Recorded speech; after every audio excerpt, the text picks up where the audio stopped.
এই স্বৈরাচার কি করে নাই শুনেন? 2006 সালে 28 অক্টোবরে রাস্তায় পিটিয়ে আমার ভাইকে হত্যা করে। থেকে এই জালিমের কাহিনী শুনেন, পিলখানাতে 57 অফিসার হত্যা করেন। তুমি কেমন জালিম ছিলে আমার বাংলাদেশের বুকে? 16 বছর ধরে আমি কেন মরেছি দুঃখে? তুমি কেমন স্বৈরাচার? 13 সালে 5ই মে শাপলা চত্বরে হেফাজত ইসলামের উপরে ব্রাশ ফায়ার করে।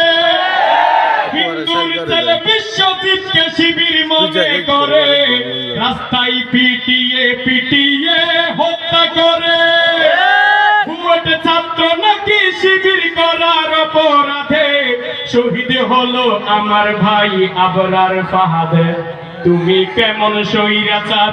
তুমি কেমন লীগ আমার সোনার বাংলাদেশের বুকে? হাজার আশা নিয়ে আমি কেন মরেছি দুঃখে? 16 বছর ধরে আমি কেন মরেছি দুঃখে? সাজানো ষড়যন্ত্র মিথ্যা ট্রাইব্যুনালে আমার নেতাদেরকে কেন ফাঁসিতে ঝুলাবে?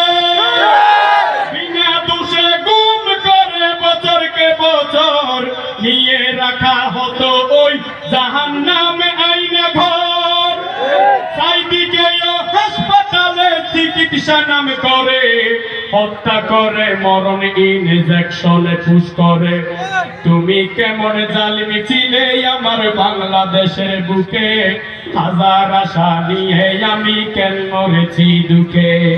আল কোরআনের মাহফিলেও বাধা নিষেধ ছিলে, অনুমতি লেগেছে কোরআনের মাহফিলে।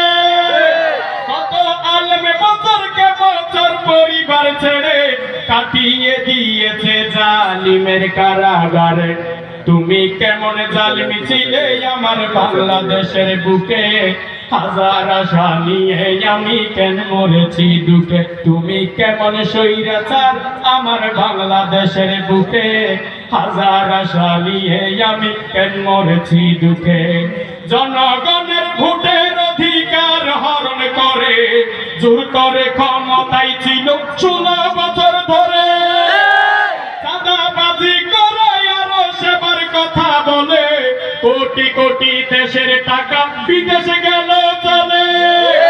লোক দেখানো ছিল শুধু তোদের উন্নয়ন, দুর্নীতিতে আমার দেশ হলো চ্যাম্পিয়ন। তুমি কেমন জালিম ছিলে আমার বাংলাদেশের বুকে?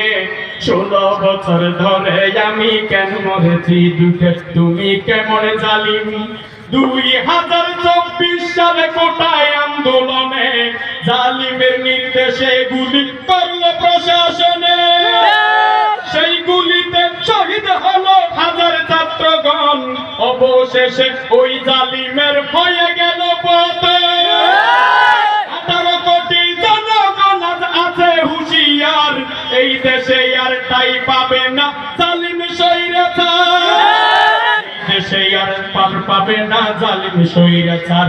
তুমি কেমন জালিম ছিলে আমার বাংলাদেশের বুকে? হাজার আশা নিয়ে আমি কেন মরেছি দুঃখে?